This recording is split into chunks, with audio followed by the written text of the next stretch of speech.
طيب فيديو النهارده اكتر حاجه كنت بتمنى اجمعها وعمال اعملها بقالي سنين، وكانت الظروف مش مساعده والحمد لله تمت في الاخر. فالفيديو ده هخليك تشوف المنظر ده للمنظر.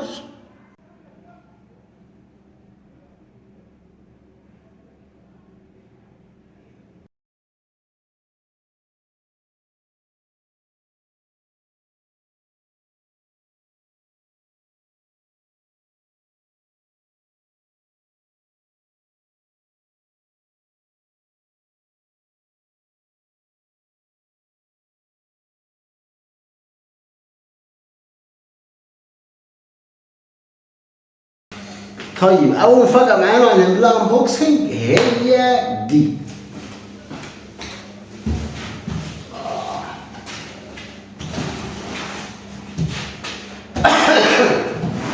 لا كده بعدين المكتب دي كيسه طبعا، دي تجميعه كامله مش كيسه بس. يعني هفتحها نعملها بوكسنج مع بعض وهقول لكم كل القطعه بتاعتها ايه بالتفصيل. تمام.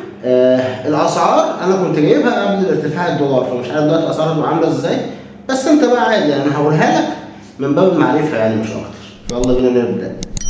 واول حاجه قول لي مبروك في الكومنتات تحت، عشان دي حاجه انا فرحان بيها يعني. فانتوا ليه تحت في الكومنتات مبروك. وعايزين فيديوهات ايه كجيمنج يعني، عشان انا ان شاء الله اصور بيها جيمنج يعني.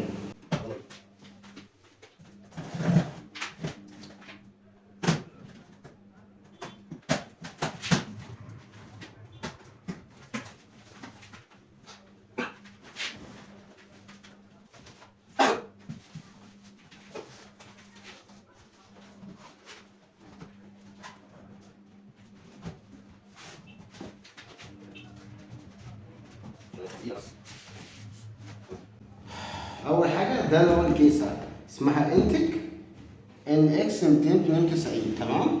ومعاها باور سبلاي 650 اللي هو حاجه اسمها في برونز.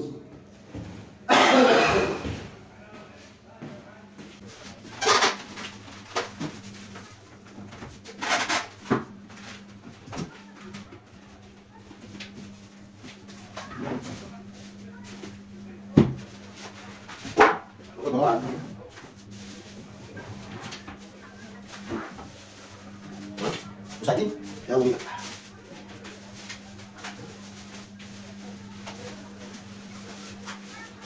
طبعا بستخدم المجاز ده شايفين كمان. تمام. دي كده محتوى جنب منها جوه منها قبل ما اشتغل عليها. دي اللي اسمها ايدك ودي بيتك اكبر.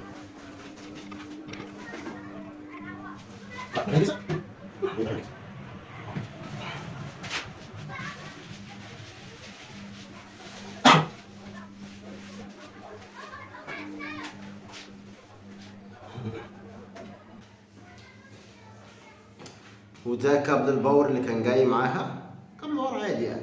تمام. خليني بس اقول لك سريع مكونات الكيسه دي ايه. الكيسه دي رقم واحد طبعا الكارت اللي انا كنت عامل عليه فيديو قبل كده. الفيديو اللي فات اللي كنت شاريه من اليابان، من امازون اليابان. ار تي اكس، كارت الشاشه ار تي اكس 3060 تي اي اللي هو روجست اكس اعلى نسخه موجوده. البورده ام اس اي جيمنج 590 زد، هي زد 590 اللي هي التوربيدو. بروسيسور اي 5 الجيل اللي هو 11. ايه تاني من انتل؟ ايه تاني الاس اس دي اللي هو الفيا اللي هو ايه ام في اللي هو اعلى اس اس دي يعني اسرع واحد. 256 جيجا. ايه تاني 2 رام كورشير، لا اكس بي جي تقريبا. ار جي بي.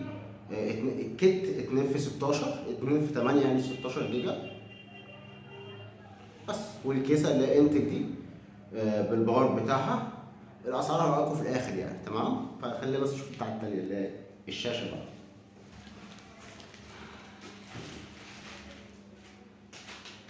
دي الشاشه حصل لي فيها حاجه رخمه انا متضايق منها. تمام. انا كنت المفروض اشتريها قبل ما الدنيا يعني المفروض كنت اشتريها قبل حوار الدولار ده. فكانت موجوده على صفحه اسمها هانكرز. كان عاملينها ب 4900. رحت اشتريها، قال لك لا احنا موقفين بيها وكده والاسعار هتزيد وما اعرفش مين. قلت له انا معايا فلوس عايز اشتري. زودها عليا 350 جنيه، بقى لي بخمسه 250. وعايز اقول لك لحد دلوقتي هي موجوده على الموقع ب 4900 ومش عايز ومعلقش سعرها ولا حاجه، علق عليا بس. فما انصحش حد يعني يشتري منهم حاجه، لان اصلا اسعارهم مبالغ فيها. وانا جبتها عشان كنت مضطر ان انا محتاج خلاص اشغل التجميع، يعني كنت جايب بالكيس من بدري وما كانش معايا فلوس اكمل الشاشه واستلفت فلوس. هو ده اللي ضايقني، مش فاكر بقى ان بقيت الفلوس ولا غير، لا انا ضايقني ان انا اصلا استلفت فلوس عشان اشتري الشاشه، وانت جاي بترخم عليا وبتغصب عليا ان انا تزود عليا فلوس، وانت اصلا كده كده سعرها ما زادش، وهي مش الشاشه الجامده قوي يعني عشان خاطر معايا كده. فخلينا نعمل انبوكسنج ونشوفها.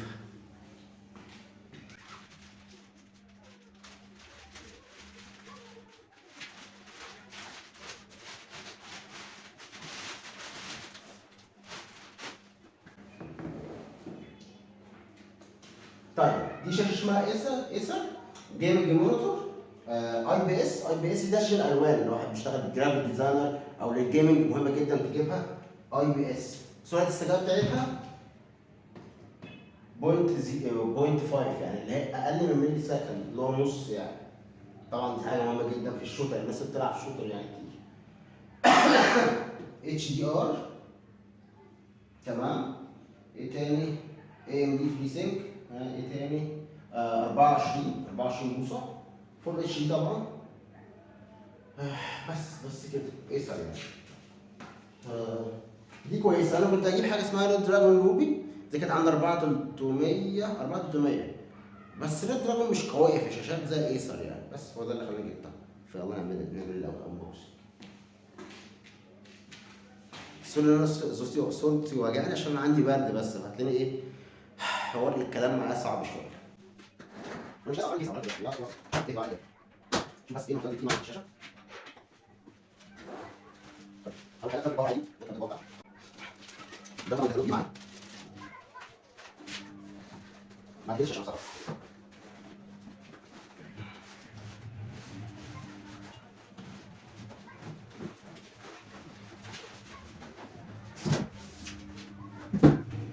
تمام. وده الكابل اللي هو الاتش دي ده.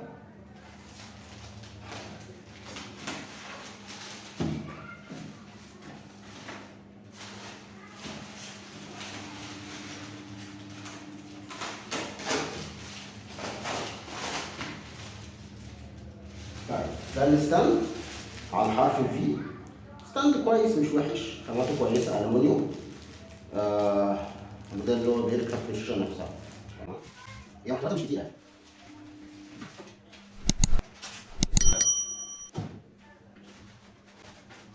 ماشي.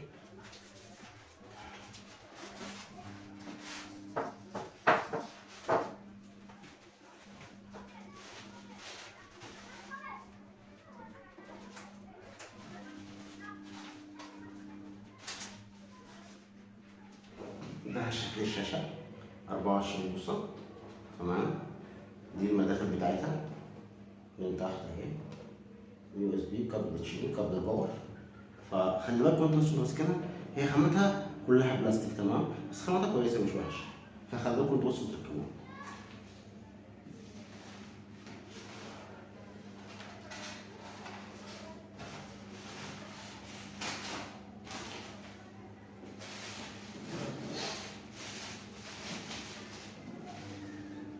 دي القاعده اللي في الارض اللي بيتسند عليها.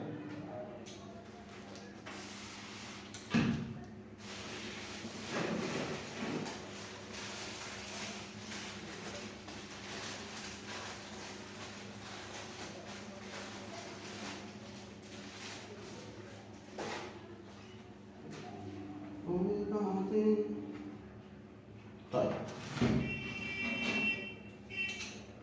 ما اهي كده. بص بقى وعامل لك حركه لذيذه اهي. بص يا سيدي، بص استنى، هو التاني ده ما تصدقش. دي تركب هنا في الشاشه. تمام. دي تركب هنا. ده المسمار. المسمار ده عباره عن ايه؟ مسمار صليبه، بس هو حاطط لك دي عشان ايه؟ تلفه منها يعني، فاهم؟ لو معكش مثلا مفك او كده، فبتقشر دي كده.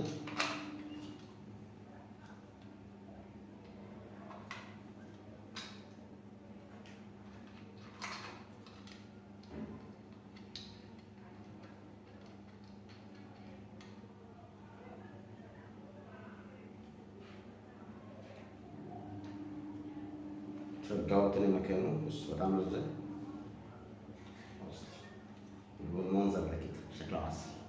تمام. ودي بتحطها، دي طريقتها سهله جدا، مش محتاجه يعني بص ده بتقشر هنا كده.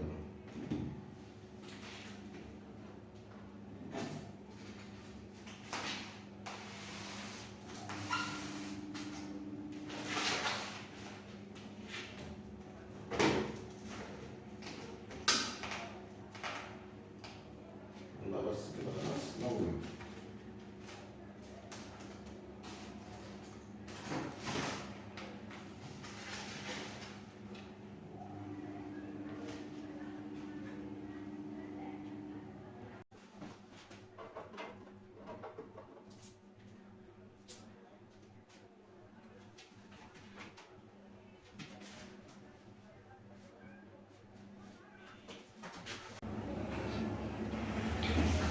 اول عيب في الشاشه دي طبعا هي حلاوتها يعني، بص كده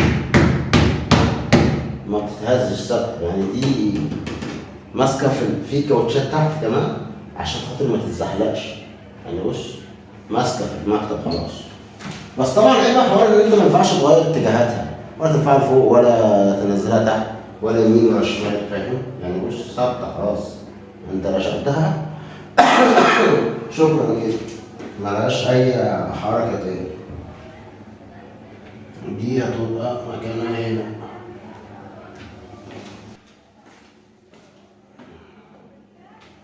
ودي البادة، بس البادة دي كانت عندي من بدري يعني. البادة دي بص يا سيدي، اقول لك بقى اسهل حاجة. تمام. واحنا بنركب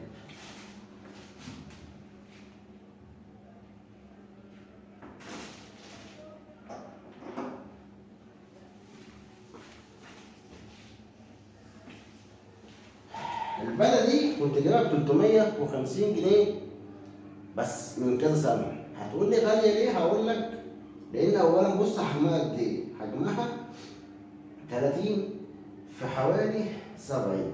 تمام. بص البادة دي أنا جايبها من اليابان بحوالي 120، لكن دي كولر ماستر دي ملهاش براند. دي احسن من دي كماتيريال وكتخانه وكطول.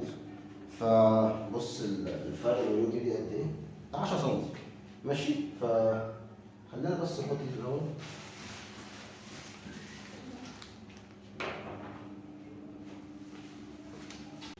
وده بعد ما خلصنا خالص تجميع. ايه رايكم؟ آه. طيب خلينا نشغلها.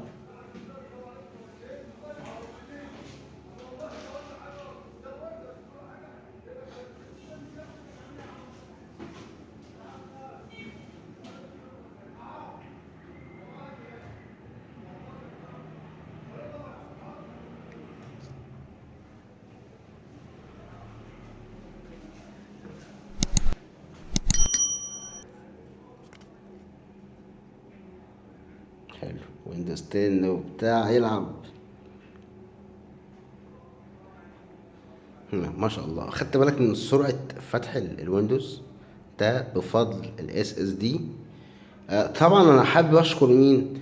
محمود سينجر. محمود سينجر هو الراجل ده، هنزل لكم لينك قناته تحت في الديسكريبشن. الراجل ده راجل بروفيشنال، مش راجل فاهم. تمام. حتى الماوس ار جي بي اهو، ده كل الماستر ده كان عندي من بدري. طيب خلينا بقى نتكلم عشان اقول لكم على ايه، على اسعار الحاجه. والاسعار دي قبل ارتفاع الدولار. كارت الشاشه كنت جايبه من اليابان عامل 11400 لحد باب البيت. اللي هو 3060 تي اي، اللي هو ده. تمام. الرامتين دول عاملين 1850، 2 كت اكس بي جي. تمام. آه الكيسة بس فاضية بباور، عاملة 2350.